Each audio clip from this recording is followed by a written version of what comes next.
Ready. Let's get this party started. Uns. Started the party. Uns. Oh, wrong party. That's good. It's a shopping party. Do. American dream. That's my favorite kind of party, baby. I like how we just kind of worked that in that 2 weeks ago. Yeah. No pre-planning, but it just fell into place just perfect. Yep. That was pretty stellar. By the way, did we ever get a hot take soundboard yet? No? Well, no, still nothing yet. Okay. Oh, like you talk about like similar to what Adam uses? Adam does. Hot take! That kind of thing? Yeah.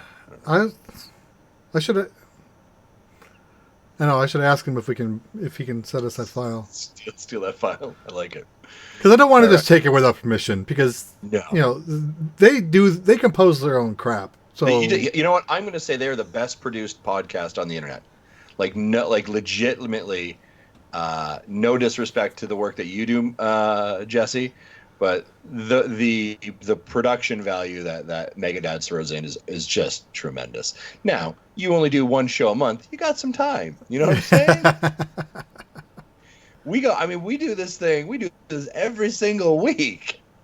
Speaking of, I guess we're live, right? Yeah, 3 people are watching So I guess now. we should probably start off with something like, welcome to Nintendo Dads, episode 247, recorded September 19th, 2019. On tonight's episode, we discuss the fact that Nintendo wants to get you fit. Also, we're on the eve of no money in your wallet. Why? Oops. Because the Switch Lite and Link's Awakening comes out, and we are excited. We're going to discuss this and so much more. Jesse, you preemptively cued the soundboard, so why don't you hit the button again?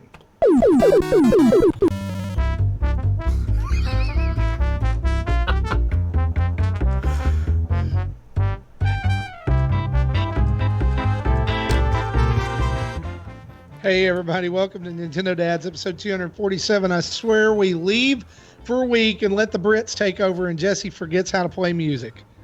It's September 19th. We are hours away from Walletgeddon, otherwise known as the day that Apple and Nintendo steal all of our money with new phones and systems and games and Amiibo and all kinds of other stuff that my wife's probably going to kill me for. And so, guys, this will be my last episode. Just because when the packages start rolling in tomorrow, I'm going to head for the hills. Are they all like Amazon packages, by the way? They're Amazon. Except for the Switch Lite.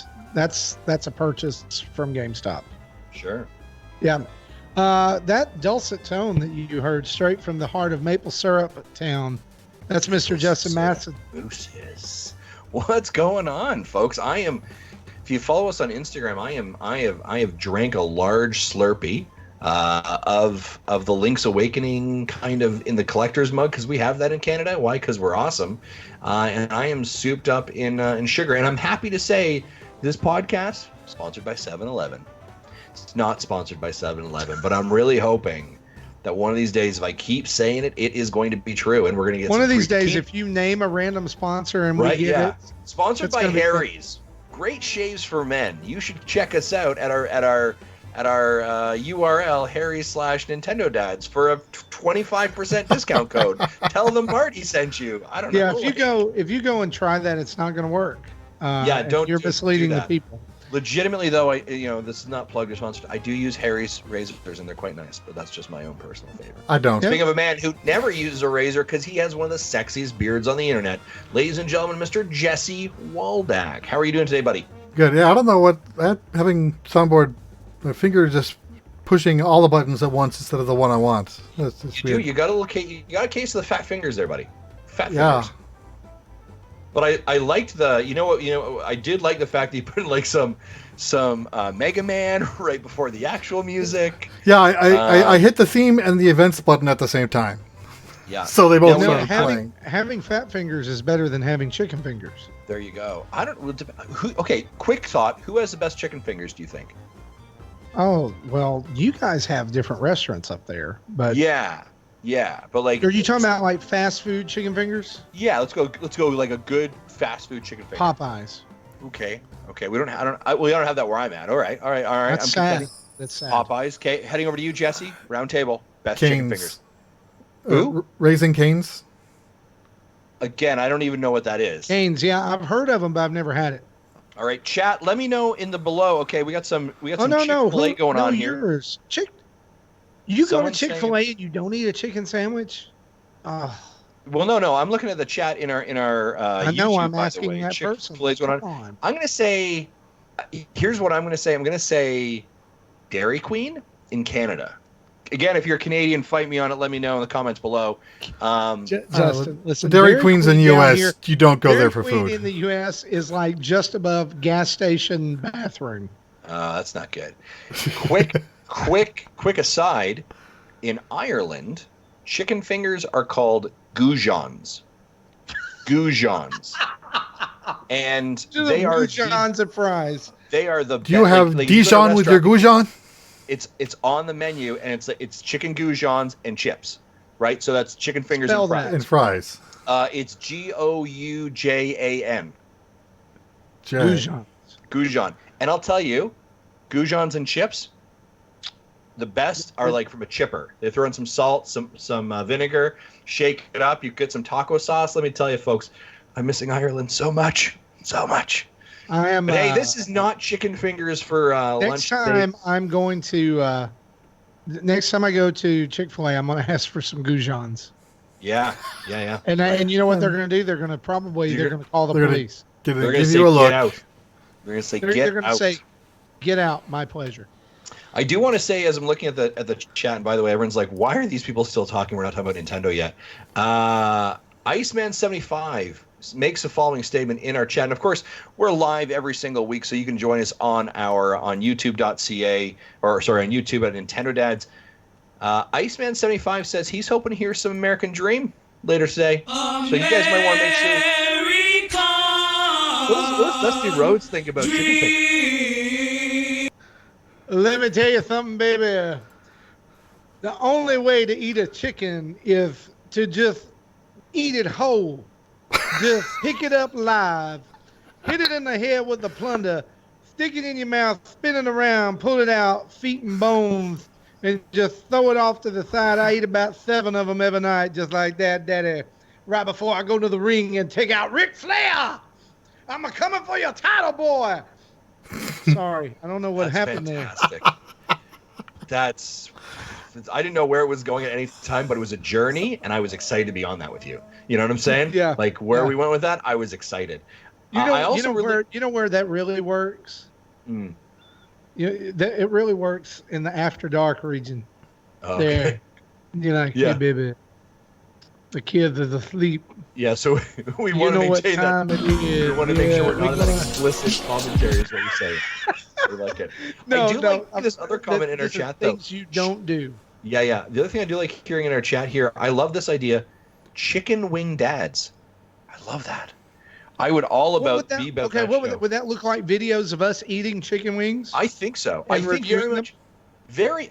Here's the thing. I mean, very much like if you're part of our Patreon group, you saw me about a month ago eat a plant-based sausage patty. It was terrible. Which was horrible. I think maybe that's what we do as a Patreon exclusive. It is eating chicken wings. That's what I'm going to do. Tomorrow I have to go pick up my amiibo in the town next door, and that will afford me the opportunity to go to Popeyes and get chicken fingers. And so you know what I'm going to do? Do your unboxing with chicken wing or chicken fingers. Sponsored by Popeyes. Of Popeye's chicken fingers. And so here's what I want to know in the comments right now. It's just one word. All right. You vote spicy or regular. Let me know, folks, in the chat. Spicy or regular. We got people watching. Let's hear it crack off. Now, before we dive much further into chicken wings, which I am excited for, I'm sure we've got a lot of news to do this. So let's jump into our Nintendo news for the week. Jesse, bumper!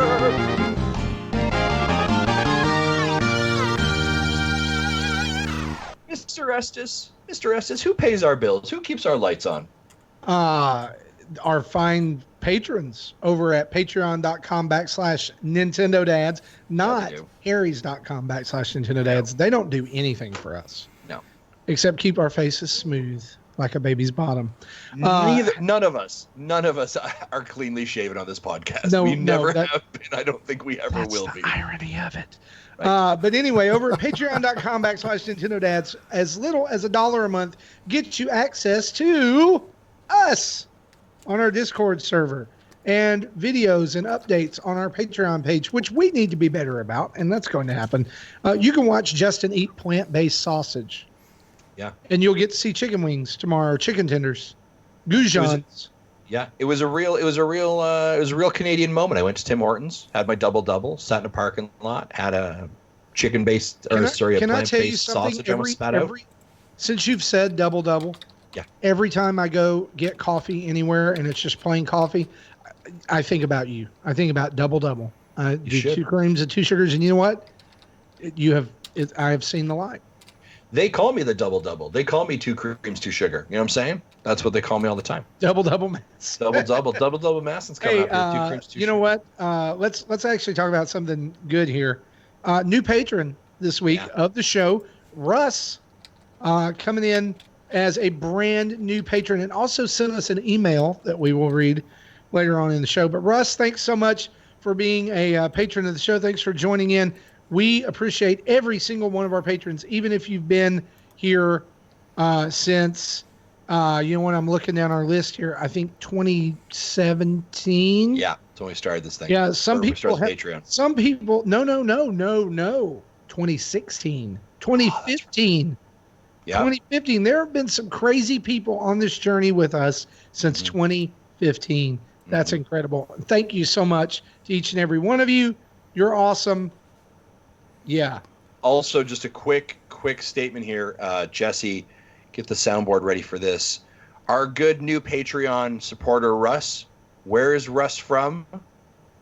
The Great White North, Calgary, Alberta. Give him the bumper there, Jesse. I'm looking for it. This one? Maple syrup mousses. Yeah, you do. Nice. Thanks, Russ. Good old Alberta boy as well. Thank you so much, eh? Hey, Justin. Yeah. Here's a thought.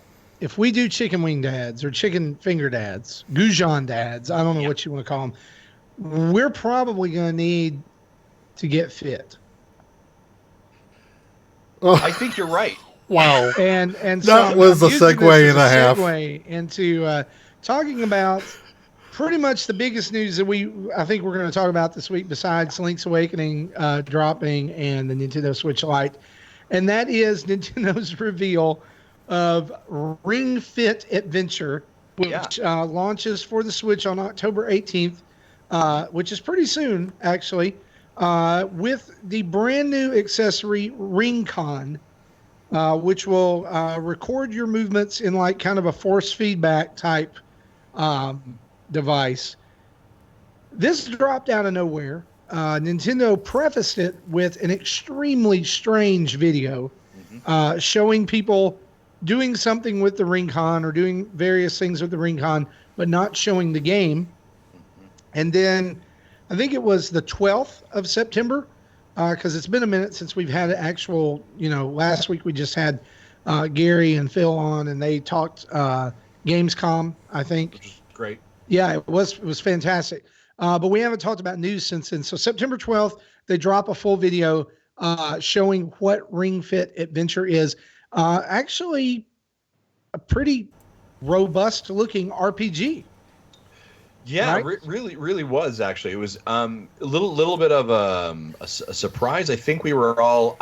My impression, and I think I said it on Twitter. I said, "Well, this is this Switch Fit, essentially, right? Is what we all assumed it was going to be." But I think they did a really great job of positioning that it's more than just your exercise activities. Right now, obviously, the exercise around it, but there's an actual RPG in it, which I thought was shocking, or an RPG light game, however you want to call it. Very light, but I thought, very light. But I thought it was a great job positioning it. See, I think calling it light is a little derogatory, and why?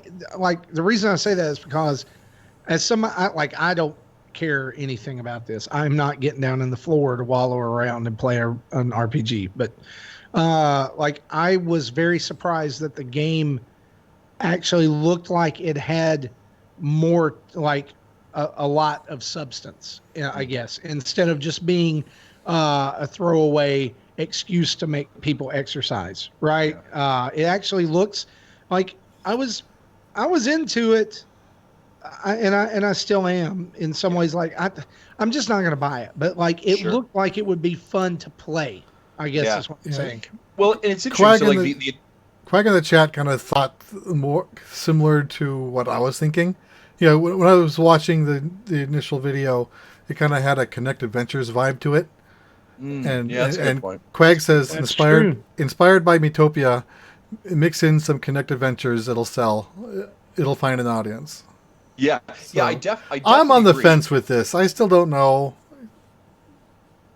I think it's going to find an audience for sure, right? I mean, I think so. I don't here's think the it'll thing. be Wii Fit big, but I think Well, it'll it's move. yeah, it is tough to say, right? So there are over 40 fit skills, which are exercise moves that can be used actually during the adventure, and then there's actually like a quick play mode that are short bursts. Like, there is a fair bit of content in there, and then they really have made it quite accessible, right? So whether you're in an apartment and you need to kind of like you know, you have people below you, you can kind of do a different kind of walking or movement, so it does in stomping as well.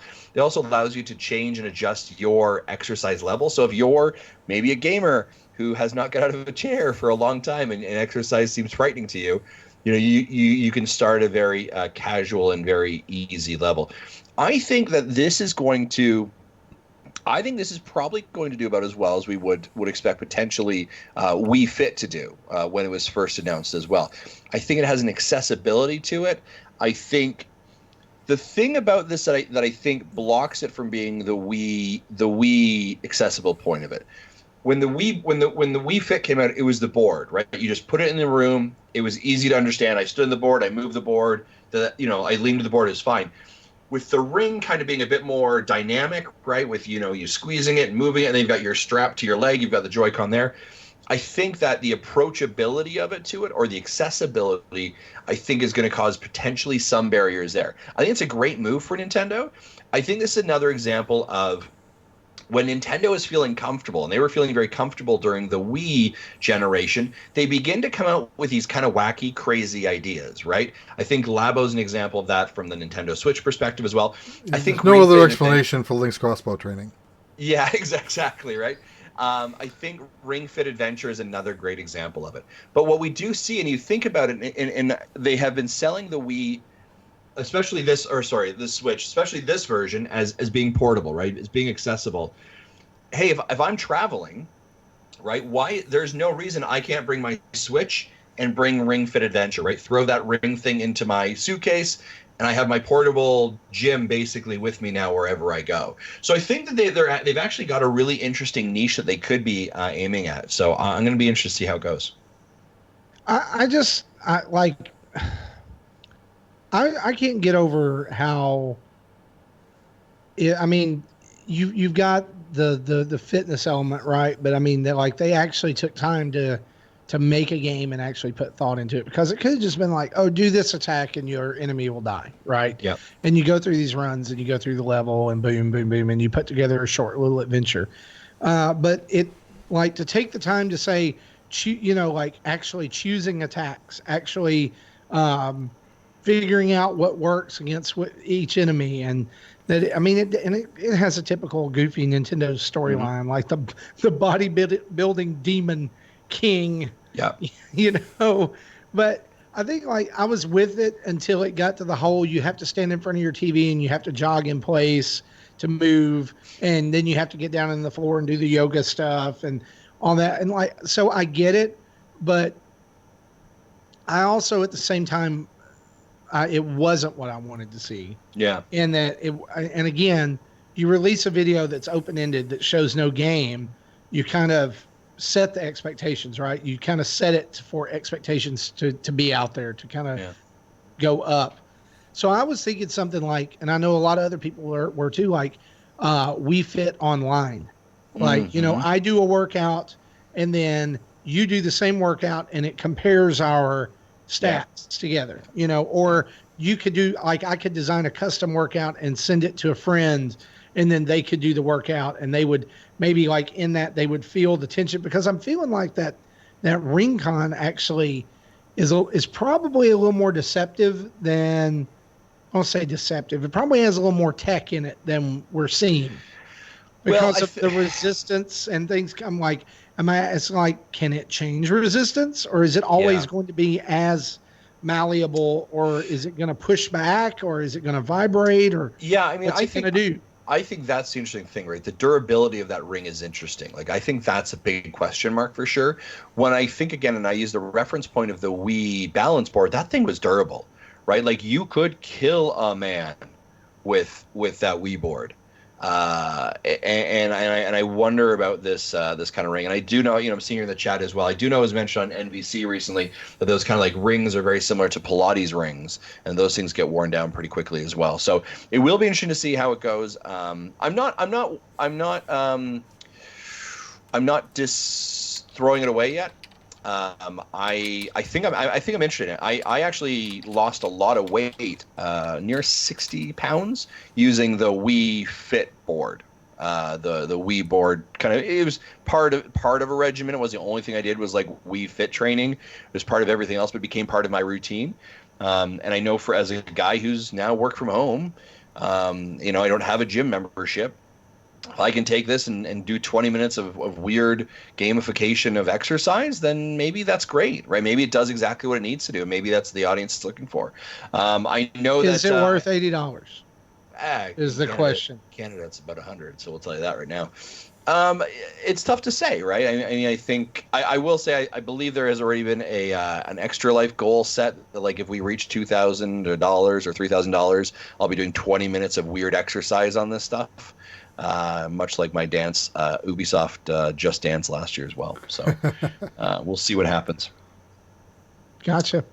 So I guess like what I want to know is from people who are watching or listening, maybe you tweet us later on, and after you've heard this episode or even right now in the chat on YouTube, is this something that you're interested in? Like, because if it does take off, maybe there is a market for more of this, or maybe we will get like a Switch Fit, or maybe it would lead to something more unconventional uses of the Joy-Con. Like I would hope that this might lead to like Switch Sports.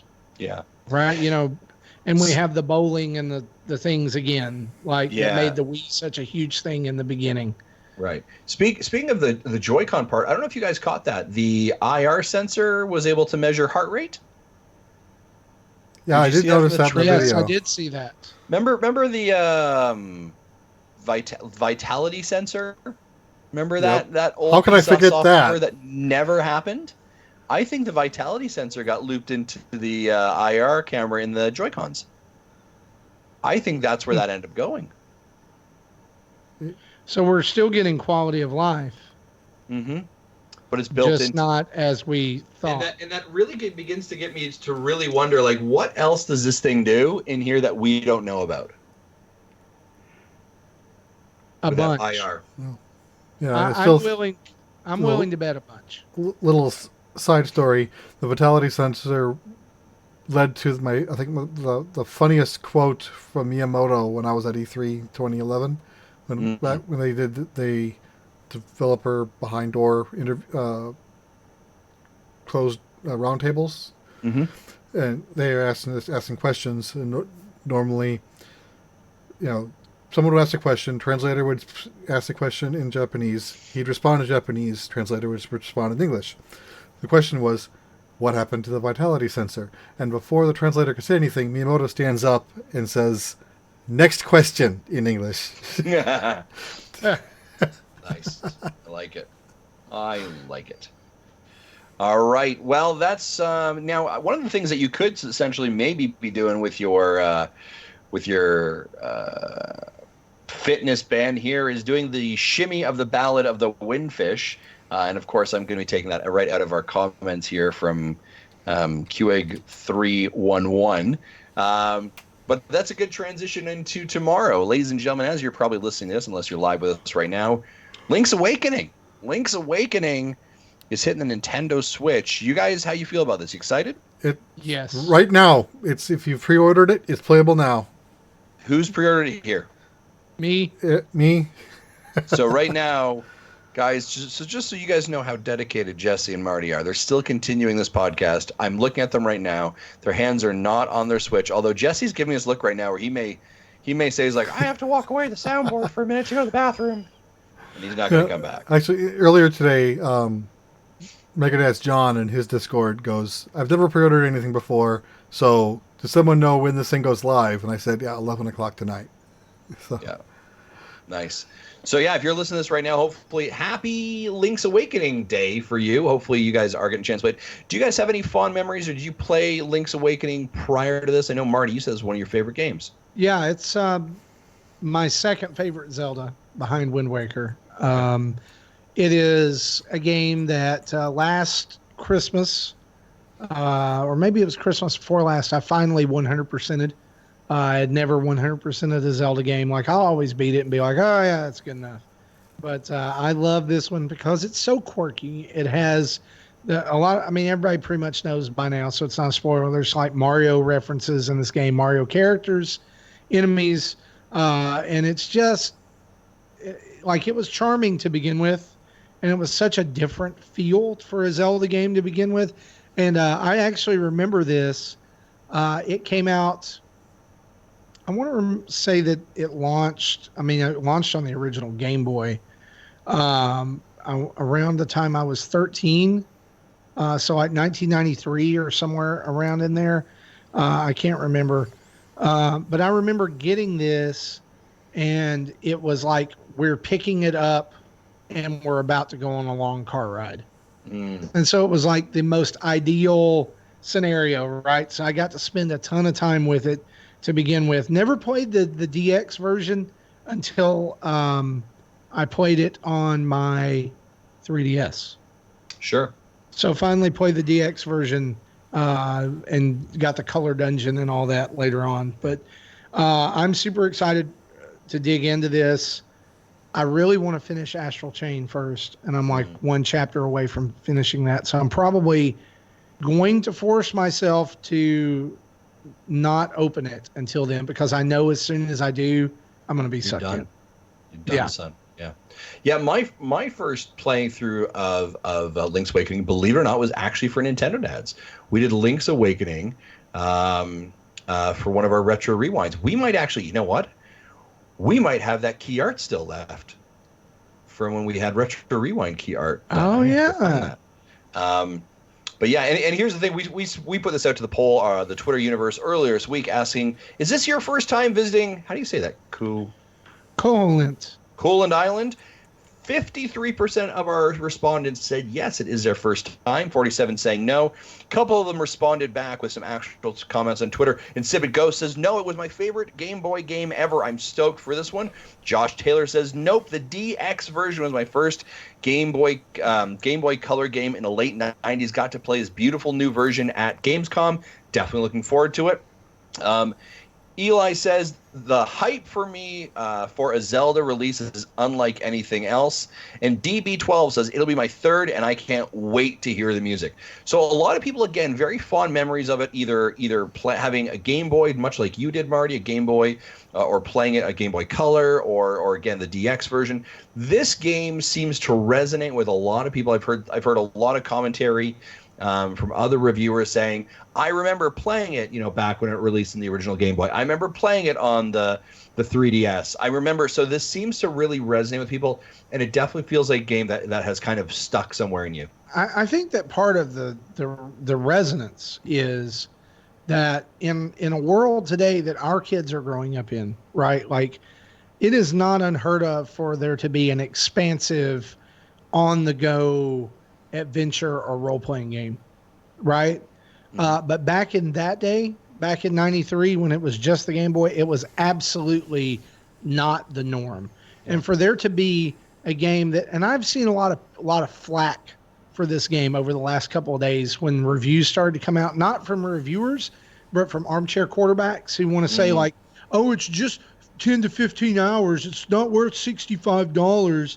Well, maybe not if you're just doing it on hours, right? But look at the love put into the game, and look into probably the fact that Nintendo doesn't ever really do a remake like this and not add something extra. Hint, hint, Metroid Zero Mission. There's been other instances of Nintendo adding Samus Returns, adding extra stuff into the game. Even if they didn't, I don't care. This has like this, I know that it's purely mining the nostalgia vein here, but that like just going back to 93 and being 13 years old and playing this, and like there's 7 dungeons in this game, right? There's an expansive world to explore. There's characters to meet that was unheard of on the Game Boy. And so I think that's why a lot of people have stuck with it for so long, but also because it's a fantastic game. It legitimately holds its own even today, even if you were just playing the Game Boy version on Virtual Console. It still holds its own as a fantastic game. Right, absolutely. For those of you that are watching us in the chat, I actually did find our Link's Awakening Retro Rewind key art that Adam Leonard did for us several years ago, and we did this one. So I'm gonna, you know what we're gonna do? We're gonna. Did you not see it? Well, I see it, but the people watching on YouTube doesn't, because the way I have the pieces. Okay. No worries. So we're gonna release it on Twitter, right? We're actually gonna throw it to our fantastic Patreon folk is what we're gonna do. That's what make sure they get a copy of that. So go over to patreon.com/YouTube should see the and you can get your own downloadable copy of this fantastic art, and it really is cool. We should throw some of that other stuff out too sometime. Absolutely, yeah. Jesse, how about you? Any fond memories of this one? Yeah, I'm kind of the same as Marty. I played the original version on a Game Boy. I don't remember if I ever beat it, because I have no memory of it. I didn't play the DX version until we did the Retro Rewind, and that one I did finish, and I'm looking forward to playing the Switch version. And excuse me, I think the dungeon creator will add a little bit more playtime to it. Yeah. That's going to be sweet. Looks like there's multiple challenges, if you will. Yeah. Yeah. It's, and again, guys, so we're going to have more of our coverage, obviously, after we get our hands on it. We did not get a early access review copy, and a lot of other outlets did. We did not. That's okay. But do expect to see some unboxings from Gary. He's got the UK Deluxe version coming. Wow. I've got the North American one. Marty, you've got some Amiibo that you're going to do and if you guys are looking for our coverage of the game and our information, just stay tuned, and we have got more and more. I do know right now, I think Metacritic is scoring an 85 to 90, which is great. A lot of high scores. I think this is definitely going to be class. I'm looking forward to it. Now, speaking of, again, stuff to look forward to tomorrow, and again, being poor, ladies and gentlemen, the Nintendo Switch Lite hits out tomorrow. Early reviews are coming in for us, and a lot of high praise as well. Marty, you are the only one on the team that's actually going to be picking this up. So let's talk about what made you pull that trigger to actually go for the Nintendo Switch Lite. An 11-year-old girl. An 11-year-old girl. Yeah. So I would love to sit here and tell you all that my whole family is gamers, that we are the Nintendo family, and we are not. I would be lying to you. My son and I love video games. My wife tolerates video games for Lego and puzzle games. My daughter really can't care less. She couldn't care less about the 2DS that she's had for like the last 3 or 4 years. But when she saw the Nintendo Switch Lite, she has been begging for one, and we talked about it and discussed it, and she is pretty much saying, yeah, I'm really into this. She would play it more handheld than she would on a TV, because we do have a TV upstairs where the kids are, but It's not in either of their bedroom. It's in the guest bedroom. And mostly, honestly, my son and daughter play handheld, or my son plays handheld most of the time too. Like if he docks it, it's on the TV in the living room. Um, and so she's just really been into it since the whole reveal trailer and everything. And so I figure this is the shot, right? Like this is it. She really, really loves the Little Friends game with the dogs and the cats. And so she's been saving up some money to get that on her system. And we have two Just Dance games that she really likes. And she is super excited too for Disney Tsum Tsum Festival that's coming out Sure. toward the end of this year. And so those will be things that she will pick up and play. I did also order her a case and of course, a screen protector for it as well. But it'll be interesting to see. We're going to do a father-daughter unboxing of it when she is available tomorrow, and that should be a lot of fun. But I'm kind of curious too.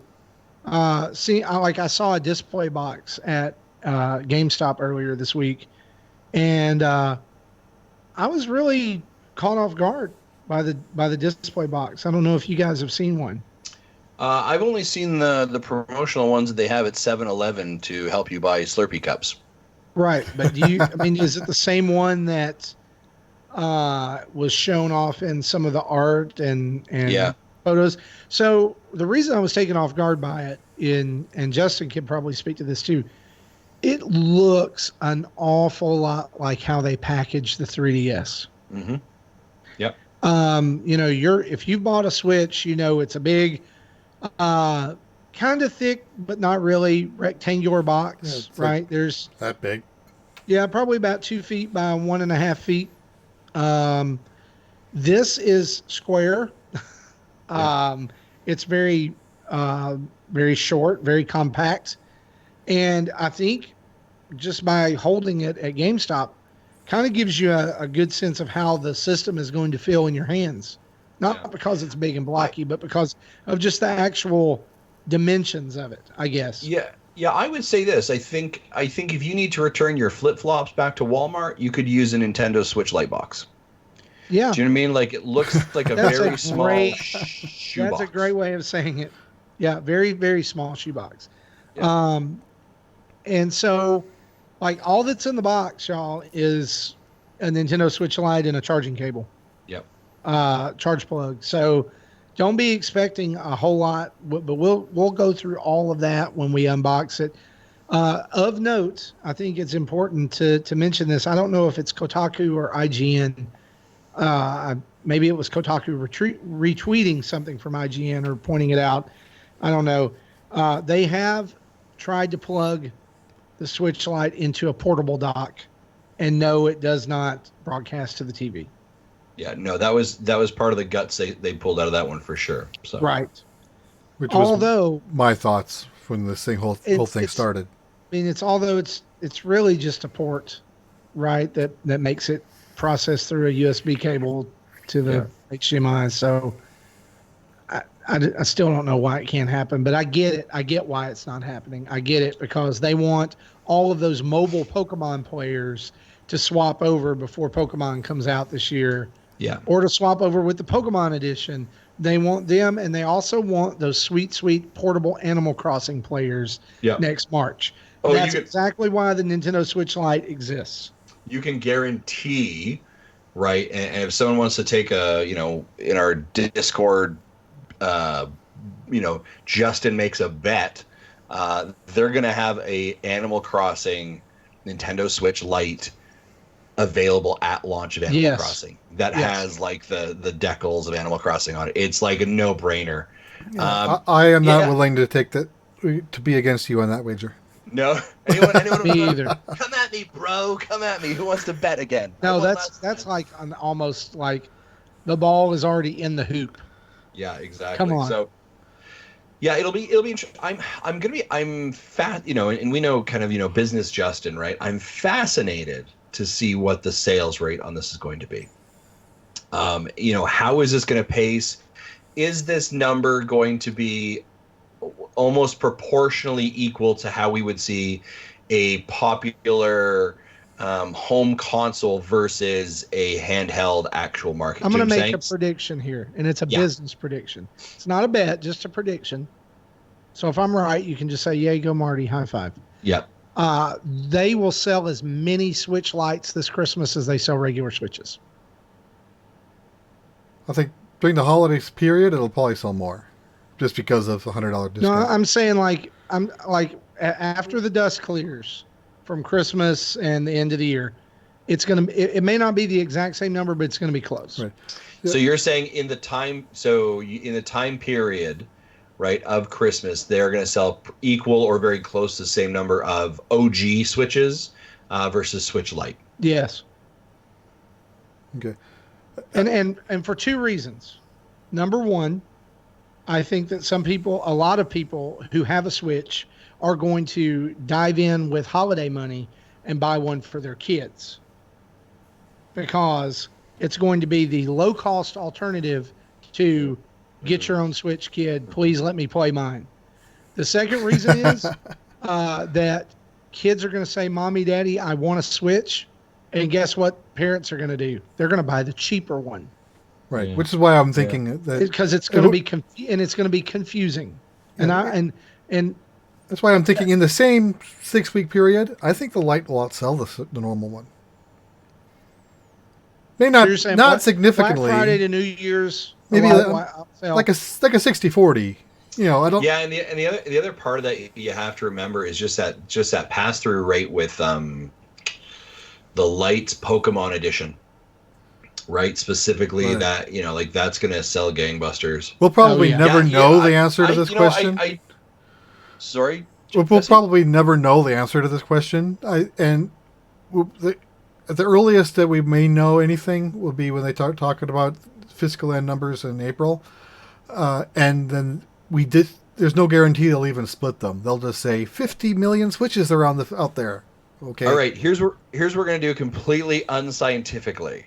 For anyone who listens to this podcast who works at like an EB Games or a GameStop or Best the electronics Buy. division, Best Buy, if you are able to like do like a small sample group, like let's after the Switch Lite comes out, right? So like for a week that you work, every single time a Switch Lite is sold, you mark down Switch Lite, and then if there's a normal Switch, you write down normal Switch, and we'll just like keep like a running tally. And then again, I'm not saying it's super scientific, but I wonder if we'd actually be able to. I think this is determine. the definition of the opposite of that. I know. Hey, listen, I'm trying to go with a solution because Nintendo ain't going to give me the numbers. All right. Right. I am interested in these numbers too. So yeah, it'd be interesting though. But here's the thing though, Marty. I don't think Nintendo's going to shy away from the fact that once they have the numbers, that they're going to share the numbers, because I think they're going to be quite good. But I also don't think you're too wrong. I think you might be right on this one. wow, that would be a shocker. I know. I'm also scared of that. So, but all right, folks, that is a Nintendo Switch The Lite. debut Let of us know- business, Marty. I know, right? New way to go, business, Marty. Let us know, folks, if you're getting the Switch Lite. Let us know in the comments. Let us know what color. Send us pictures of you opening it tomorrow. Maybe opening with your kids. Maybe send us a video of like what your first thoughts are, impressions are. But we want to hear, how are you liking the Nintendo Switch Lite? Quag says, rub that crystal ball, Nintendo dramas. I know, right? A couple more quick headlines we're going to talk about. Just make sure you're aware of some new game releases and announcements. We're going to run through this relatively quick. Luigi's Mansion 3 paid DLC gets announced. That is actually coming out. Well, we don't know when the paid DLC is coming out, but Luigi's Mansion 3 is now available for pre-purchase. If you have your vouchers or you want to use it now, go over to the Nintendo eShop. It is coming out on October 31st. The perfect game to be playing with the kids after you come back with some trick-or-treat sweetness. Sit down, play some Luigi's Mansion. Man, I am stoked for that one. Our big burly beard, Mr. Jesse Waldeck, is excited for this because Dragon Quest Trilogy hits a Nintendo Switch September 27th. Is Dragon Quest 2, and Dragon Quest 3. Jesse, I'm going to give you a moment and talk to us about how much you love Dragon Quest. Just a little bit. Yeah, Cool, excellent. Your moment's done. Moving on. I've only played. I haven't finished them all, but I've played every Dragon Quest that has come out in North America. Right on. So you're pretty excited for these then? Yeah, I'm not going to replay Dragon Quest 1 because I'm playing it now on Game Boy Color, but I'll definitely plan on hitting 2 and 3. That's awesome. It was interesting. I was just reading how the Extra Life, how the video, how Japan saved the video game industry. It's a book. I have to take the photo of the book. Been reading it. Basically, they're actually just talking about Dragon Quest in the book. Interestingly enough, when Dragon Quest was being released in North America, so it was very interesting timing. NeoCab, the game where you get to play as a futuristic Uber driver, hopefully for star ratings and not getting murdered by your cabbie or by your drivers, comes out on October 3rd. Killer Queen Black, available October 11th, 2019. I've played this at PAX, and I've played it at a couple barcades. I absolutely love this. I know, Marty, you and I are also pre-loaded for this as well. I'm also preloaded. If you're all about having people over to your place, playing some crazy games, maybe you like games like Towerfall, Killer Queen Black is probably going to fall right into that one as well. That was before we move on. There was a little conversation on Twitter last week about it. Because it sounds like in order to play 8 players, you need 2 switches. Yep. And people were wondering, well, you need 2 TVs if you have a big group. And I said, well, you can still, because during the actual gameplay, both sides see the same screen. So all 8 people can still share the big monitor once they're set up. They just need their individual switches to do the controller config. Yeah, that definitely could work. When I played it at a barcade, it was 2 big screens back to back, and 4 players. That's the way it was. It was 5 players, 5 players aside in the arcade version. Yeah, at EGX as well. Dungeons & Dragons game, originally released on September 24th, is delayed and organized into bundles. That's Baldur's Gate, and Baldur's Gate 2, and Planescape Torment and Ice Wind is going to be delayed until October 15th. A couple other things to make your attention aware of as we get through this. Overwatch comes with 3 months of Nintendo Switch Online. That's October 15th. I know both Marty and I are preloaded for that as well. Ring Fit Adventure, October 18th. Romancing Saga 3, November 11th. And Final Fantasy Crystal Chronicles Remastered Edition comes out January 23rd, 2020. So we have got lots of games hitting your radar, folks. If there's some that we missed in there, I apologize. Let us know as well. A couple other final things I want to talk about. Super Nintendo controllers for the Nintendo Switch Online were made available in North America for $29.99 USD, limit of 4, and sold out real fast. They came back a little bit later. Did they come back? Okay. Did you guys get yours? I got mine in the first round. I ordered 2. I just got 1. Okay. All right. Yeah. I was hoping. Yeah. I was really hoping that they would do a double pack like they did with the NES controllers. Yeah. But I guess the feedback from the NES controllers was, I wish we could just buy one, and that's why they've done it this way. See, I don't remember if we talked about this in the show or not, but the European version of this is only limit 1. Yes. And I think that's to prevent the scalping market, because that has the Super Famicom colors instead of the North American purple shades of purple. And if Europeans could buy more than one, I would say, hey, Gary, buy one for me, please. I love the color scheme, but I would miss the concave buttons. Yeah, I'm not going to lie. I think when I set up one of my accounts, I may have set up my EU account to be able to register for that. So I think I might have access to be able to get an EU color one that I may have sent to Gary and then have Gary internationally ship it to me. I think you have to be paying for your NSO subscription through your EU account to qualify. Of course you do. Jack. Of course you do. Maybe I'll have to try and, I don't know, finagle. Who else do I know on that side of the pond? Honestly, I would rather have the Japanese version, and the reason being is that I love the font that says Super Famicom. Sure. I like it's nice and clean and doesn't lean weird like the Super Nintendo. But no, I mean, like I'm just thankful to have gotten the one. I admit that the NES controllers that I have, I don't use very often. I mean, they're more novelty than anything. I mean, they're fun to play with, but really, did I need them? No. Yeah. Especially with the 8-bit do SN30 Plus. Yep. Which is, I mean, it's a fantastic controller. But I mean, there's just something about that form factor of the original Super Nintendo controller and NES controller. Like, I want those.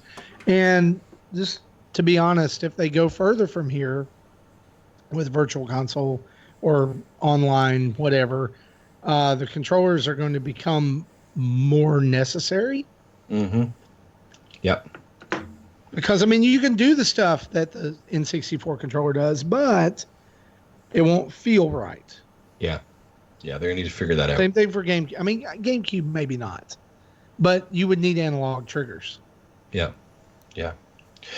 So hopefully, if you're a person who was wanting to pick that up, hopefully you've been able to. I know I haven't ordered mine yet. I thought I was going to be fine to use the one I picked up with my Super NES Mini, but I realized afterwards that I was dumb and bought the one that required the Bluetooth adapter that you put into the front of it, and that Bluetooth adapter is different than the regular adapter. Yeah. So I'm a complete idiot, and I have to go get it. Doesn't fit.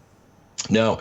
Hey, but speaking of things that might not fit and seem a bit odd, Jesse, this week new Pokemon stuff was announced for Sword and Shield. You're our resident Pokemon master.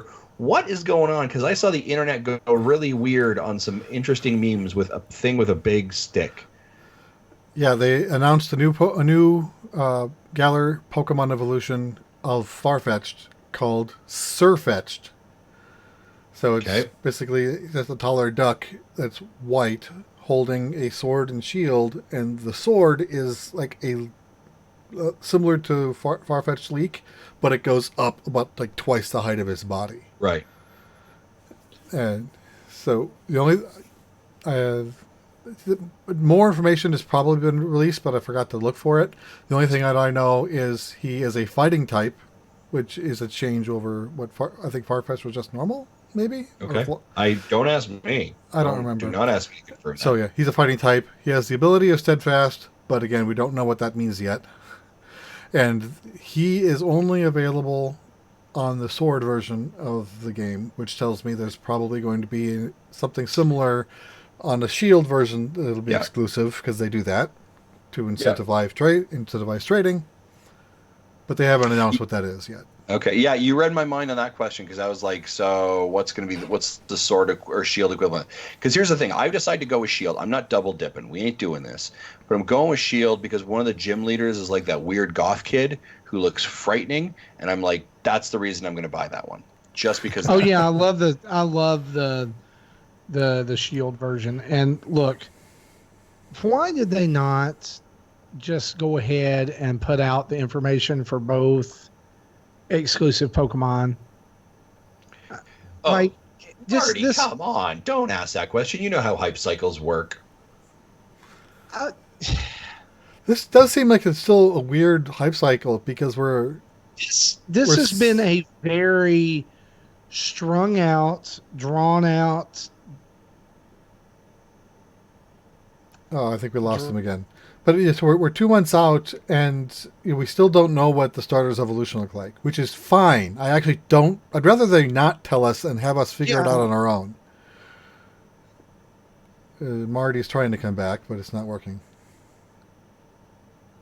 Well, I think that's what's going on.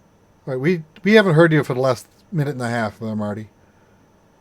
Oh, okay. Sorry. Well, that may I've just been over here talking to myself. No, I was just saying it's been this really long, strung out, drawn out, like percolator drip of info. I'm just being honest. Like, I'm not, maybe it's because I'm not like the biggest Pokemon fan, but like this whole Pokemon news is getting released today every month is really annoying. Just do a couple of directs and be done with it. I don't know. And I'm like with you, like with the starters, we've known evolutions way before now. Yeah. For these, like Sun and Moon, we knew at least level 1 evolutions, right? Usually, yeah. So again, if they haven't told us by now, I hope they don't tell us at all and just let us find out for ourselves. And kind of a lot of people kind of related. They usually have a Pokemon representative of the current generation in Smash. While I don't think it'll be a Smash like the fifth fighter in the Fighters pack, I think one of the future DLCs probably will be the final evolution of one of the right, because we had Grookey. in Smash Ultimate from Litten. Yes. Yep. And then we had Sun and Moon and Greninja. Who knows Pokemon stuff? This guy, right? And I see you, Greninja. Mecha Dragon, in the chat. You're like, oh, it doesn't know Pokemon. See, I know something. And I think Greninja for X and Y, yeah. which means we're due for a grass level 2 evolution for Smash, which means it's going to be Grookey's second evolution, which sucks because everyone knows that Sobble is way better than Grookey. Fight me. Right. I don't care. All right. So either which way, some more Pokemon information, all good stuff. We'll slowly drip this out. Mecha Dragon says you pass, Justin. Thank you. I appreciate that. Thank you very much. We have got some other really quick events I want to talk about, and then we're going to jump into some reader mail, some questions, a little bit of what we've been playing. Some quick events to make sure you are aware of. Tetris 99 7th Maximus Cup Super Kirby Clash theme is available. Starts this Friday at midnight and runs until Monday at 11:59 p.m. So if you want a new, I think you get a skin for this one, right? A skin, and I think you get some of the Apple things in Kirby as well. So I think you get like 2 things here. That's pretty nice. I can't speak for what you get in Kirby Clash, but yeah, this will be a new theme you can unlock for getting 100 points, just like the last 3. Yeah, exactly. Also, Mario Kart North American Open, its contest is going to run from September 22nd at 10 a.m. to 8 p.m. So if you have nothing to do on Sunday, you should do this. And they have an in-game code that you can jump in there. 8 winners will be determined by in-game rankings that assign points to players based on their rankings in each class they participate. The structure is pretty simple here, folks. 150 cc's, no teams, normal items, no CPU, all vehicles, no smart steering, fixed period, 24 races, groups shuffled every 4th match, any rating, and it is a public tournament. Winners will be notified on the 27th and will receive 2,500 Nintendo gold coins, which equals about $25 for eShop credit. So if you're looking for something to do this Sunday, you're done with Link's Awakening, why don't you jump in and play some Mario Kart? I love the fact they're doing this tournament. This is great. All right. Let's jump into... Should we do what we've been playing real fast? Yeah. Yeah. I don't want to miss this this challenge from If We Ran Nintendo as well. So let's do let's do the what we've been playing, and then we'll come back to this.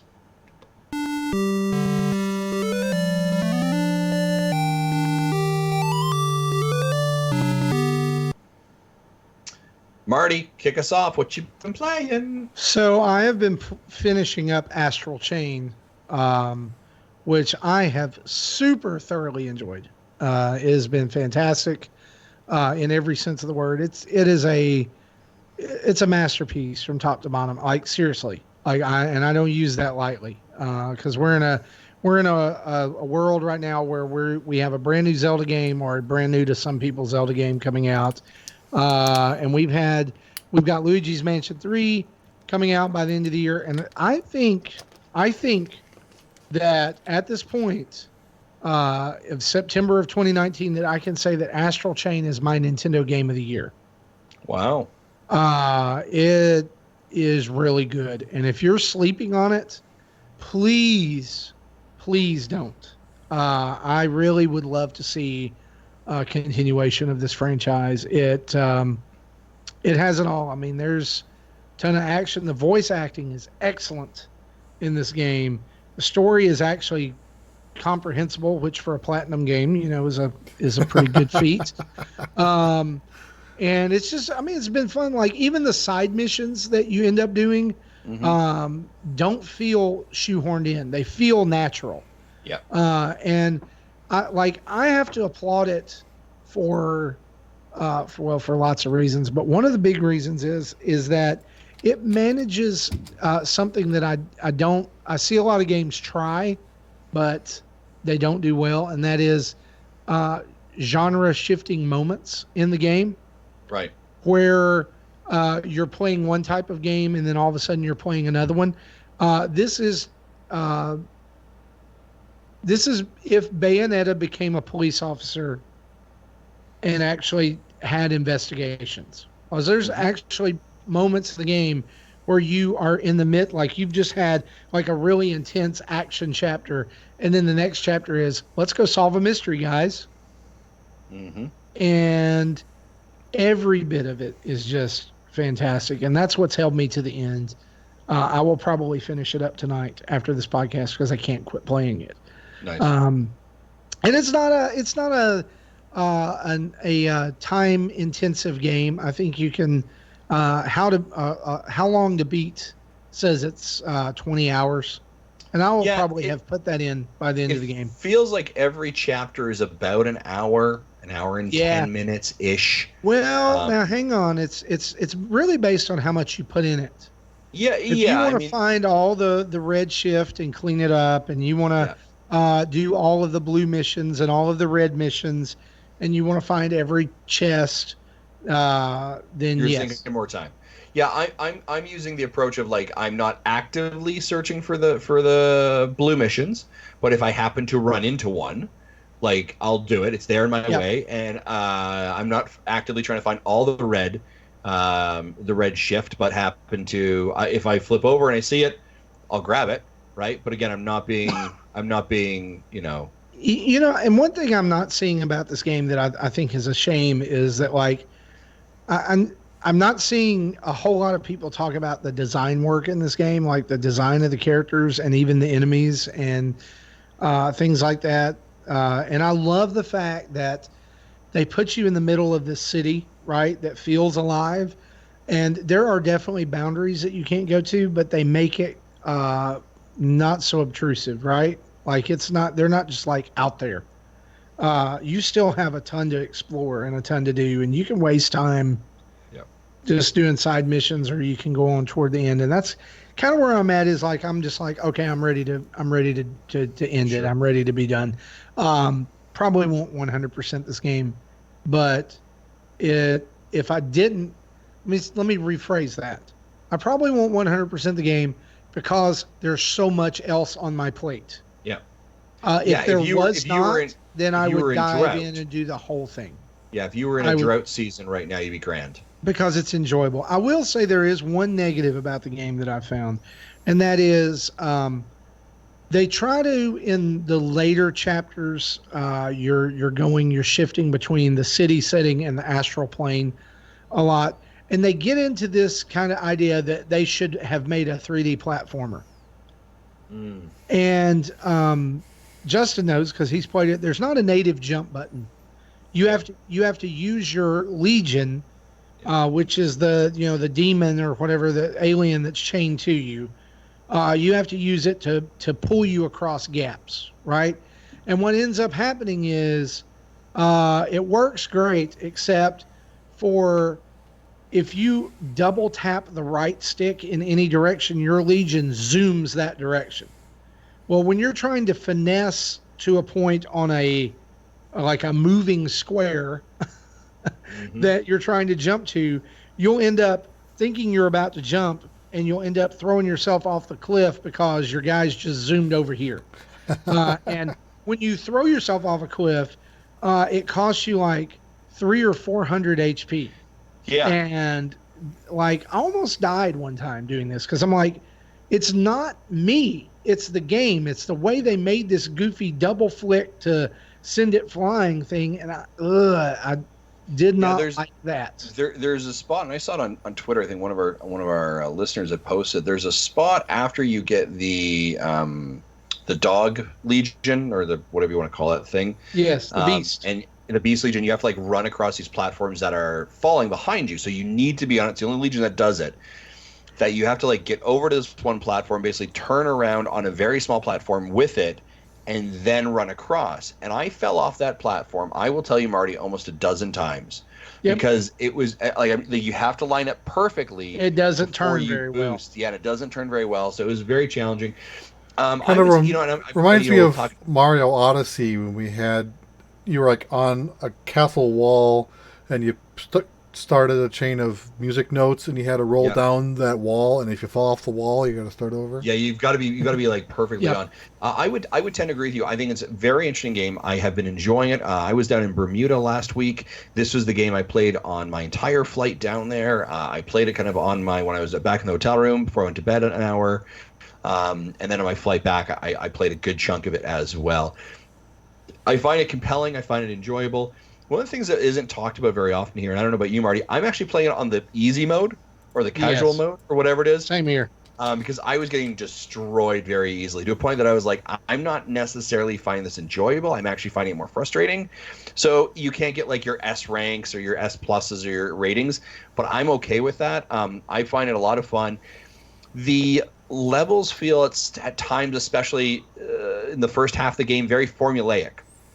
Go to crime scene. You will do said thing in crime scene. You will then get sucked into the astral chain or the astral plane. You will need to run around, try and find whoever you need to in the astral plane, i.e. someone's lost. You get them, and then all of a sudden the big boss shows up. You will have a battle with the big boss. You will re-secure one of the legions. So there's formulaicness to it at times. It's like, okay, I know exactly, like I know how long this is going to take me, ish. Not saying it's a bad thing. Like every game is formulaic, but I definitely did find I was like, okay, the early chapters, yes, rinse and repeat that way. As the onion of the story begins to be peeled, there is a lot more. And y'all, there's some super cool payoff moments in this game. Like, I'm at a point now. I'm in file 10.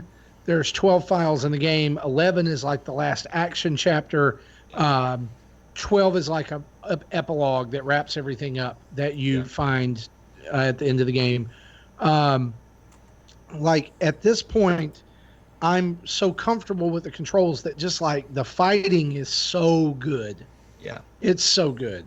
Yeah. And being able to switch between all the different legions, I have all 5 now. Yeah. And so you get this last legion and kind of late in the game. But like I was really too like the depth of the story, like it could have just been like a bunch of aliens and police running around killing each other, but they actually have like it has some humanity to it as well, and so I've really enjoyed it. It's really one of those things that you kind of want to pull back and say like, tell me more. Like, yes, and there is like you can go into files and you can read bunch of file notes there, and you can kind of talk to a lot of the NPCs, and you can kind of build that understanding of it. But you're like, I find it very compelling. It's very interesting.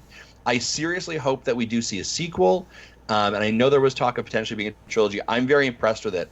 So I thought, well done. I will go on a limb here, and I never say this about a series, but I would watch an anime of this. Yeah, I would, and like I can see it very, very easily becoming that. I would watch it if it came out as an anime, but yeah, I'm not. Yeah. You know my history with Platinum Games. Yeah, and to be honest, Jesse, the casual mode is pretty forgiving. What was that? Saw that one at a time. Casual's forgiving there, Marty? I was saying the casual mode is fairly forgiving. It's not hand-holdingly babyish, but it is pretty forgiving. Yeah, I'd agree. Well done. So that's Astral Chain. We've both been playing that one, apparently. Yes. Marty, what else have you been playing? I picked up one of my favorite games of the last, I guess, 10 years, and that is, and I was so jazzed when they announced this, Castle Crashers Remastered came out on the Switch this week. And y'all, like, I can't say anything else about it that hasn't already been said, but I did say for a long time, like when the Switch launched, I was like, this would be a perfect system for Castle Crashers. This would be perfect. Just break off a JoyCon, play together, because you don't have, it's not like super button heavy in all that you do. And they finally did it. And they added stuff to it that probably was added in the remaster that was released a few years ago on Xbox One and everything, but I just missed it because I didn't know. right? I don't have an Xbox One. So it's still Castle Crashers if you've ever played it. If not, it is a side-scrolling beat 'em up with tons of humor, great art style, sound is superb, tons of unlockable characters, um, and leveling up and you know adjustable skill tree traits and things like that. It's super good. It's super cool, and I have the Orange Knight from Castle Crushers as a toy that came out in the very big, like right after the game came out. The Behemoth did like a super limited run of Castle Crushers toys, and I love Orange, so I got that one. Nice. And it's a lot great of fun. and Marty, correct me if I'm wrong here. It's another great example of something like a Tower Fall, right? Where it's a great party game and you have people over. Oh yeah, yeah, and two, another thing too, great to play with the kids. It is a little bit cartoonishly violent, cartoon gore, and it does have some bathroom humor. Sure. Like at one point, you are escaping from a giant cat demon thing that's chasing you, and one of the characters is riding a deer with diarrhea that propels itself with its own poop. Sure. Oh That sounds yeah, about so right. I mean that's but like it's nothing more than what most kids see on Cartoon Network nowadays. Yeah, exactly. So lots of fun. Party game, yes, absolutely. Because it's literally it's two attack buttons and a jump button, Yeah. and like it's so easy to pick up and play. However, I will mention this: there is a problem with the Switch version that I do want to mention, and that is if you play local multiplayer, unless you know what you're doing, the progress on characters 2 through 4 will not be saved to different slots. It will all be saved under one character. So, like, if you are, like, say you've got multiple profiles on your Switch, you could play with those multiple profiles and carry that data over into the profile for the characters leveling up. You have to do that by holding down the Y button on the character screen, because down at the bottom under like on the character you will see your name, like your account name. Okay. Dad's Marty. That's me. Yeah. So if my son has an account on there that he's playing with as well, he can use a character and level them up for his game while he's playing with me. He just has to hold down the Y button and change the account. Gotcha. Okay. For each Cool. person. But Good. it doesn't say anything about that in the. Right. They're gonna patch that in. Okay. Good pro tip. That's what I've been playing. Okay. Speaking of another game that maybe you want to play with your kids, that's maybe not a cat with propelling diarrhea.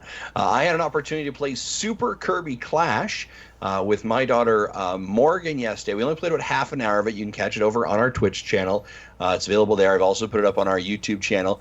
But she is a fan of Kirby, and this is obviously a free game or free to start game released from Nintendo. And we just had a lot of fun with it. Just a super approachable, easy 3-button process to play.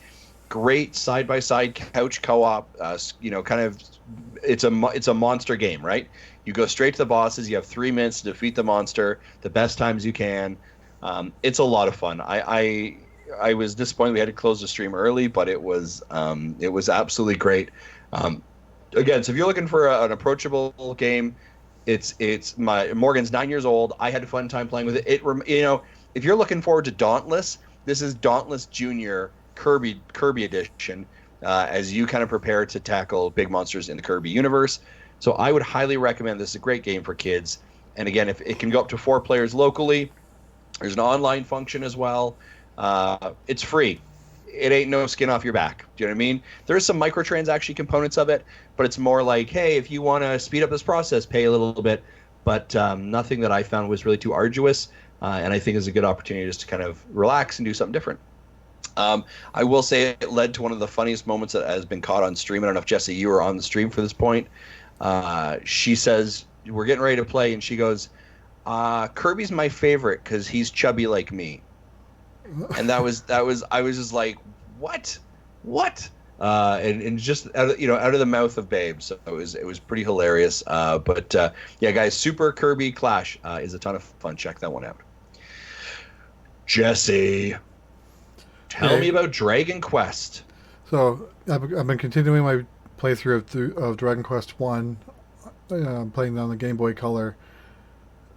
And so I did part 3 of my stream last night. After part 2, I decided I needed to grind a little bit more to get more levels, get more money in order to buy the better armor. Once I had the better armor, then I had the best sword and the best armor I could have in the game up to this point, so that I can go on to advance the story or move to other areas I haven't been to yet. So started the stream, bought the... Okay, so at this point I have iron shield, silver sword, silver armor equipped. And because it's a Game Boy game, the names are limited in space, so the describer is in Word, and what it is like a symbol. So like all the I saw a little icon for shield or sword or armor. So I bought the magic armor. Then I wanted to sell the magic armor. I wanted to sell the silver armor, but I mistakenly sold the silver sword instead. But I didn't notice this. So after this, I go into battle against this dragon to save the princess that you were told about at the very start of the game. I win, but after the fact I realize I did that barehanded. I have no sword in my hand because I sold it earlier. Nice.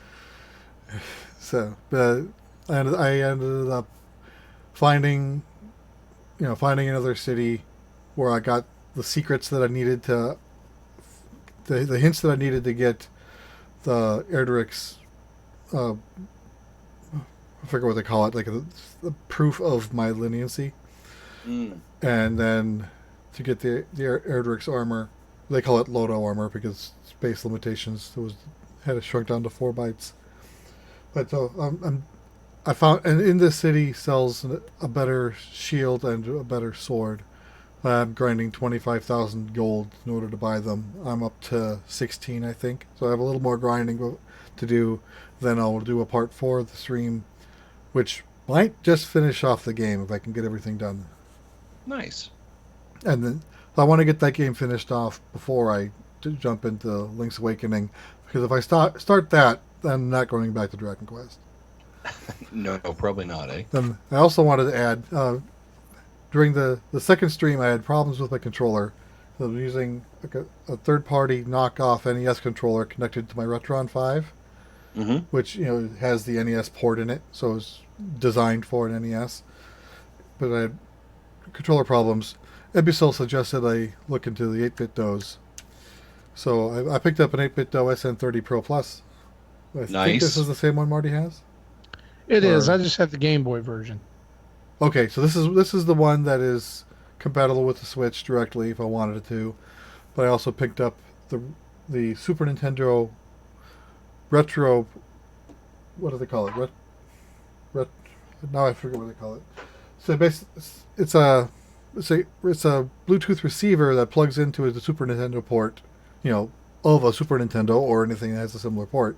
So there's in the Retron 5, there's also Super Nintendo ports. So when I did part 3 of the stream, I used this controller and it worked very well. I'm liking this controller.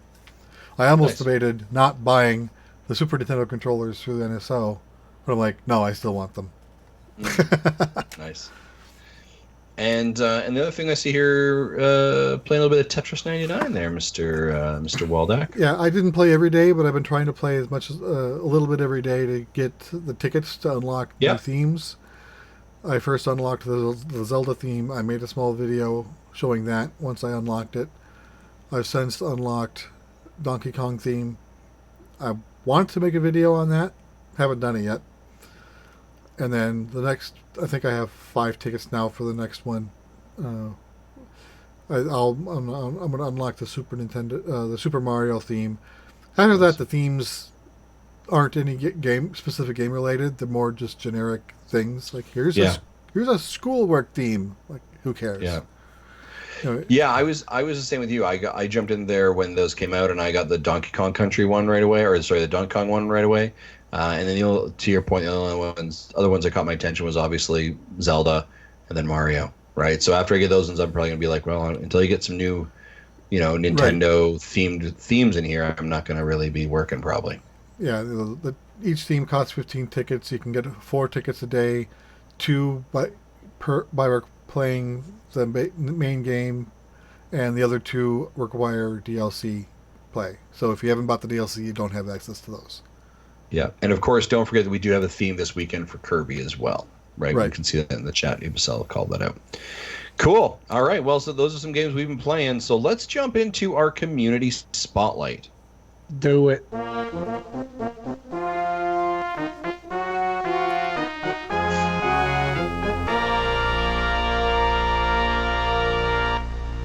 So we're going to start off with this one. This is a very interesting, different community spotlight.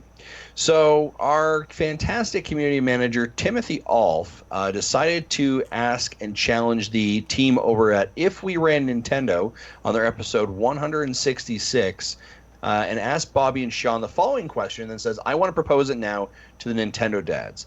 So the question from them, Tim asks, since you're in charge, the board of directors are looking to you for a suggestion on how Nintendo can diversify its product portfolio.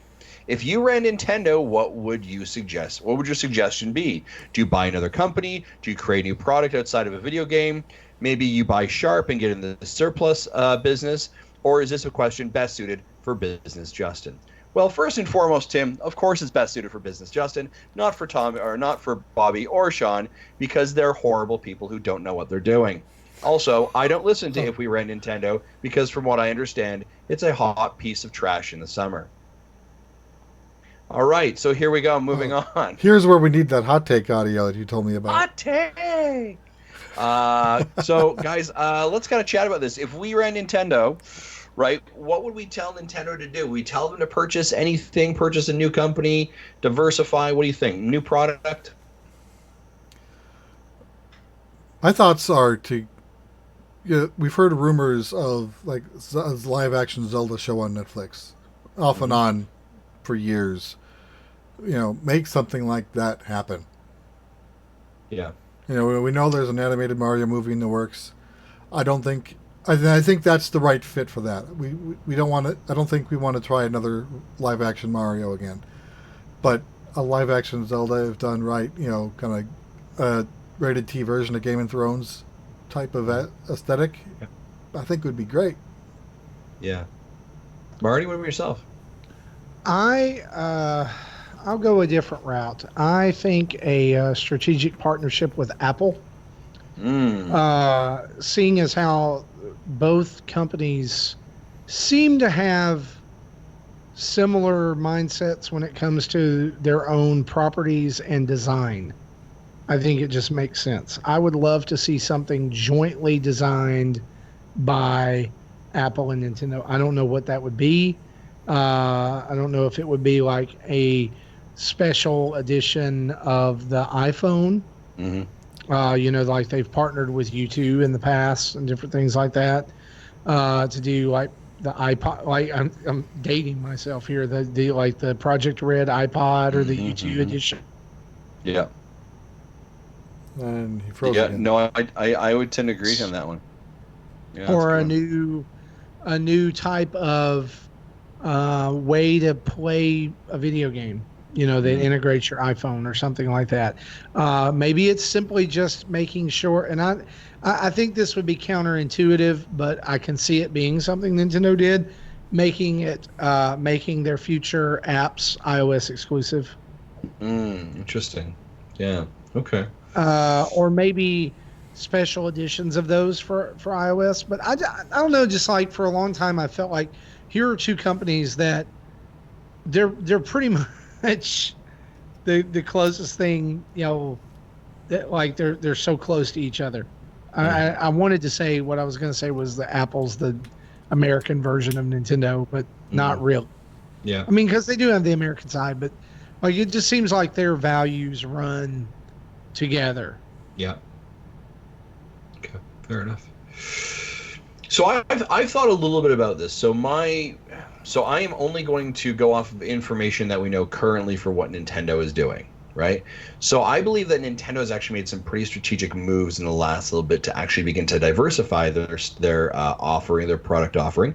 As Jesse mentioned, we do have movies coming up very soon, right? We're now seeing them getting into the amusement parks, right? We're seeing Nintendo becoming a little bit more liberal or more okay with using their IP, which I think is critical in where they currently exist.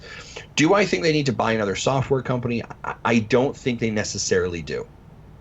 I don't think they need to buy Monolith or Platinum. I think the partnerships they have with them work really well. And when you think of an acquisition, think of the component around what value are you acquiring that you don't currently have. And I don't see Nintendo not having a lot of things that they currently need to be successful. I think really what they need to be able to do is to lean more heavily into the IP that they currently have and to kind of really key up or really like frame up those nostalgia plays, which I think they do really well. Because you have two target audiences, right? You have your kids who enjoy the Switch very much like our kids do, right? And then you have people like us who are mid-30s, 40s, and older who grew up and have thick nostalgia and have disposable income for these type of systems and ideas. So then you need to start to find ways to actually spread that a little bit more around. A couple things that, and I don't have exact answers for you, but a couple things that I think of that I'd love to see them do. I'd love to see them actually create more Nintendo stores around the world. So we do currently already have our New York store, which is fantastic. We know it's kind of like this, almost like this mecca that people travel to for Nintendo. But why isn't there something like a Toronto, major metropolises in, let's say over in California, a little bit more diversification. I know they have one now in Japan, but I think again, I think retail space is not a bad thing for them. I think within the retail space, what they then need to do, especially on the North American side, is then make a stronger digital front as well, right? So they need to actually strengthen their digital sales across stuff like, again, I was talking about the pre-show, Nintendo UK, I can go in there and buy my Amiibo, have it shipped to me, bang. They need to make a stronger digital presence there. One of the other things I was kind of thinking that they could almost do, and it was kind of like I thought about it originally, and then I didn't really love the idea afterwards, was almost could they go into something like a GameStop or GameSpot and purchase that, strip them really almost down and make them centralized, what I would call like Nintendo nostalgia, right? So you go in there and it's all Nintendo stuff. Now here's the concern that I have about that is I think what you're doing is that you're oversaturating a market, right? If you continue, like if every corner is something Nintendo, it's almost like Marvel. You become numb to it and you just don't care as much. So you still need to be able to make things special. So I think that they need to not purchase additional software or developers. I think they need to strengthen some of their current offerings. I think they need to spread some of their IP a little bit further to be able to engage. So again, I think to Jesse's point, a Netflix show is a great idea. That's a low-hanging fruit with a high return, right? From an actual like investment perspective. Now, one of the things that I thought would be really cool. Now, this is probably against everything I just said here from a business perspective. I would like to see Nintendo get into barcades. So their own the Nintendo barcade. So you can show up and again, so we've talked about like the TV shows, the Netflix, the Universal Park, that's really aimed at the kiddies. 35-year-olds, 40s who want to go have a couple drinks, they can show up and it's all Nintendo, old school Nintendo games, reformatted for like 4-player games, 8-player games. You've got on tap, you've got a couple like, the Bowser beer, you've got a couple of the Warp Pipe drinks, something a little bit more adulty, but still staying familiar and friendly enough to the Nintendo brand that you're not like destroying it. Add that to a Nintendo store. Yep. Magic. Yeah, you're done. That's done. like the upstairs. Yeah. Justin, I think you're hitting on something here that the Nintendo store itself, super important. There's 3 of them, right? I mean, you've got New York, you've got Japan. There's a new one opening in Israel soon. Yeah, there is Israel. Like the fact that has not expanded outward, that Nintendo has a store in New York that sells exclusive Nintendo items. Basically, you can't get them unless you go there.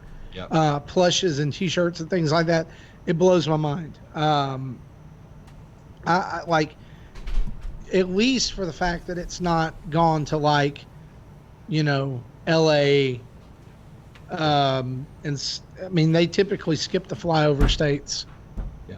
but like Portland, LA, Orlando, New York, right? Yeah, like maybe my position- long running joke is if a state doesn't have an ocean connected to it, they don't know it exists.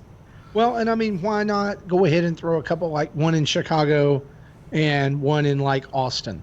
Yeah. That's money. That's money on the table that they're not doing. But tons of good ideas here. I mean, like, that's a fantastic question. And I would love to hear what listeners think about this. Like, if Nintendo, if you could pick one thing, surefire for Nintendo to diversify into, what would it be? Yeah.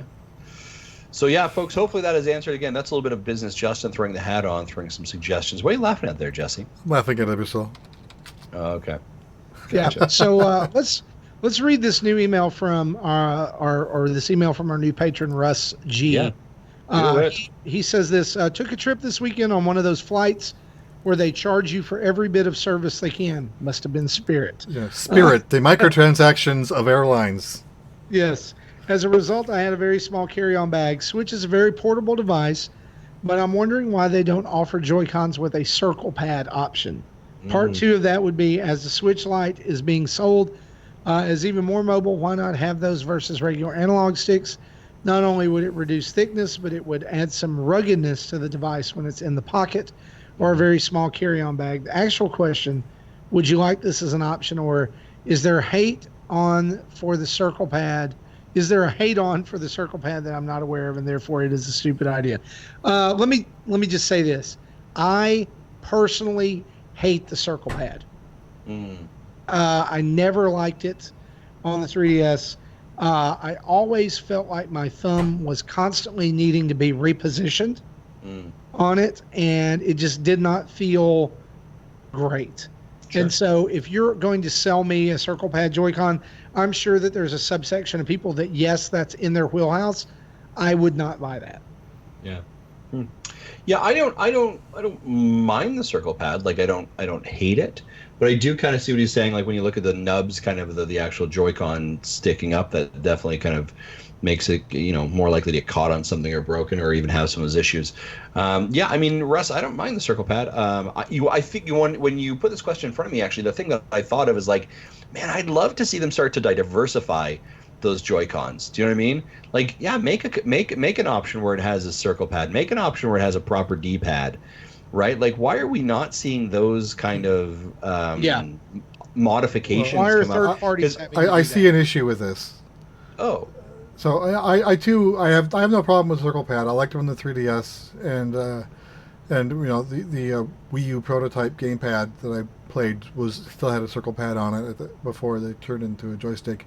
But if you went with a circle pad, you lose that click.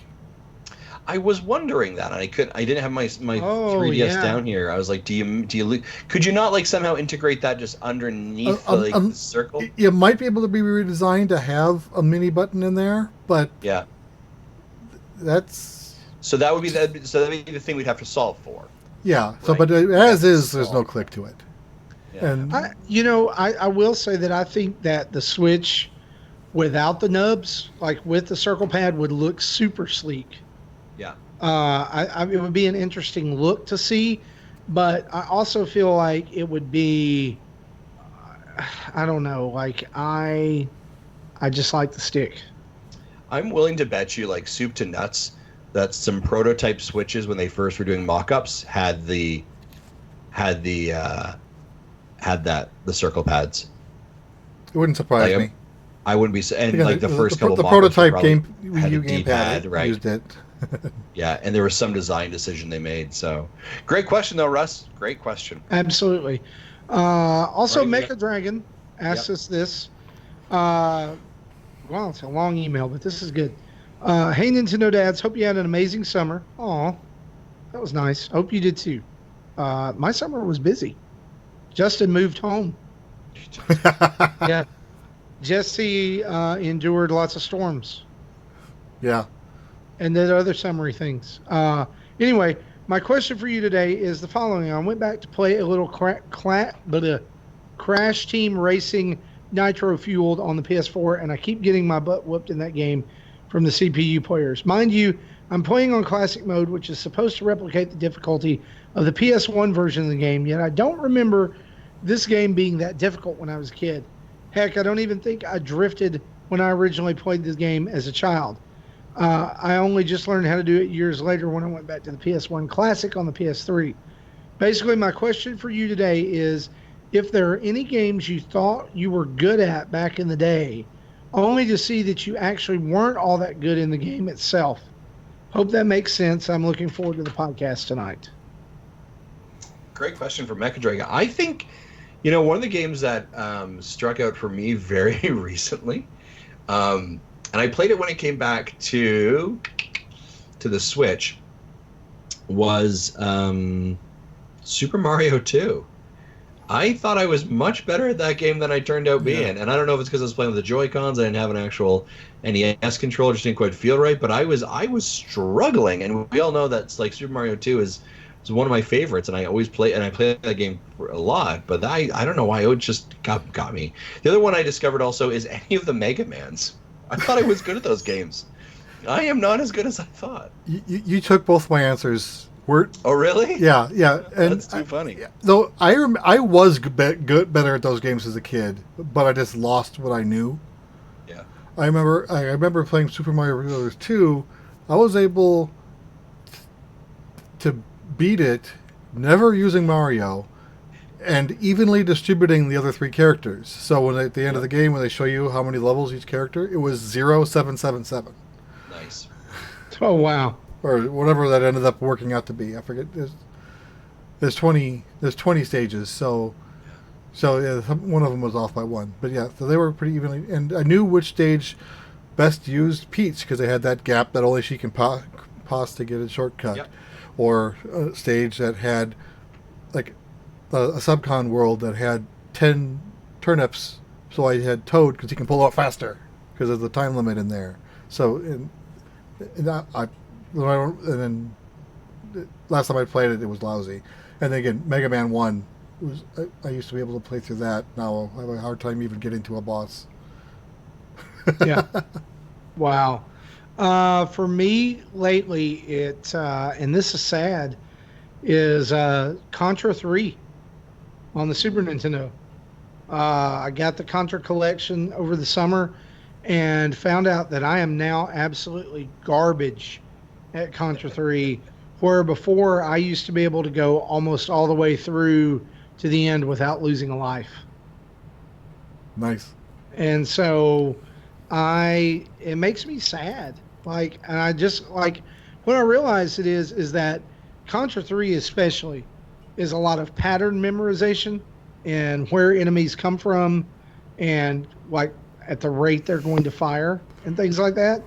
And it makes me wish for a rewind feature. I'm sorry, I said it.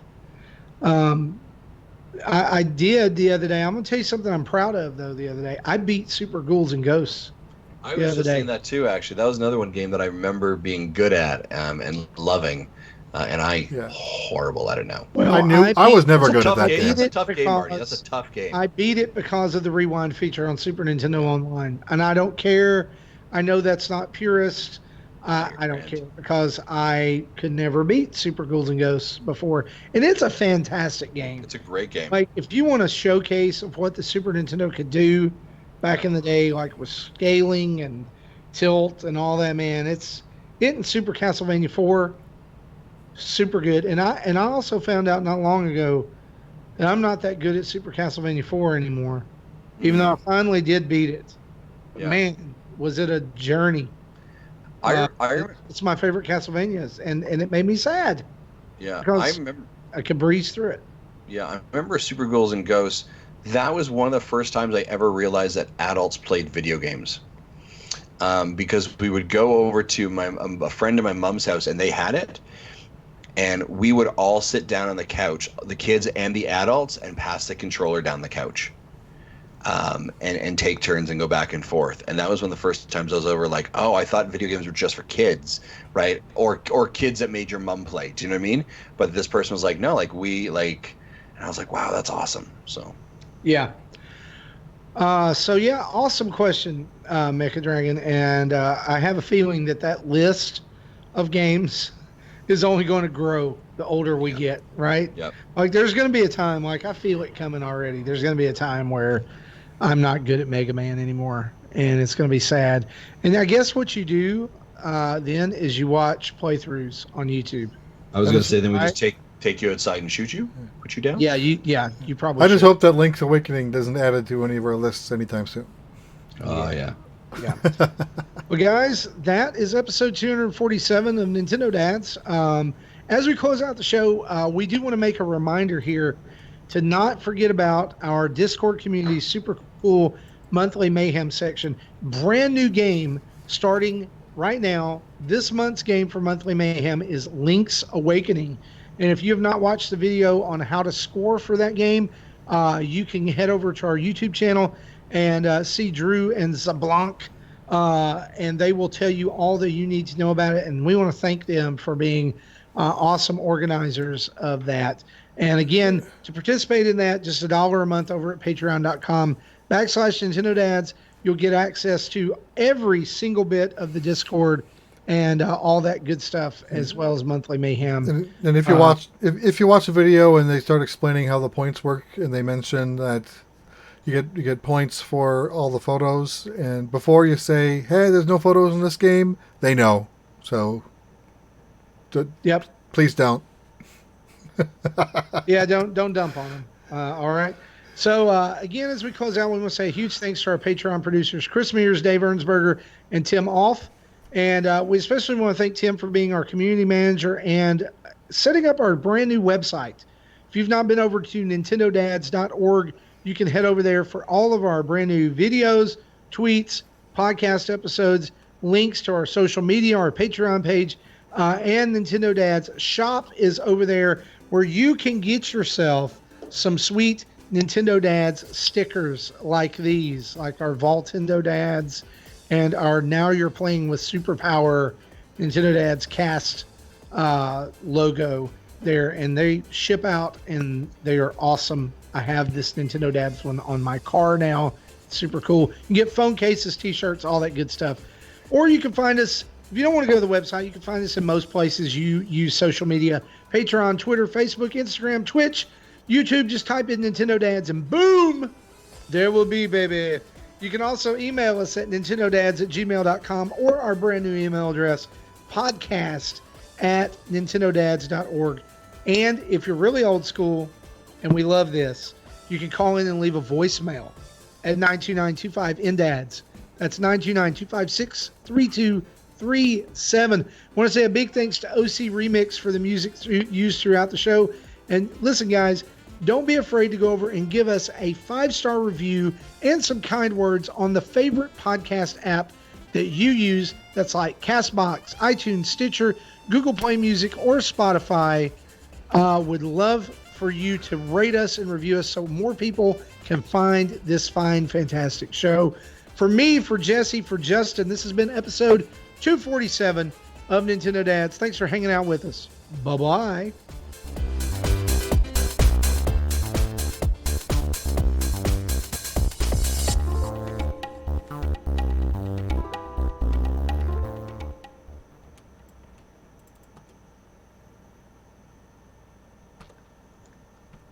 Thank you for listening to Nintendo Dads. You're such a jerk.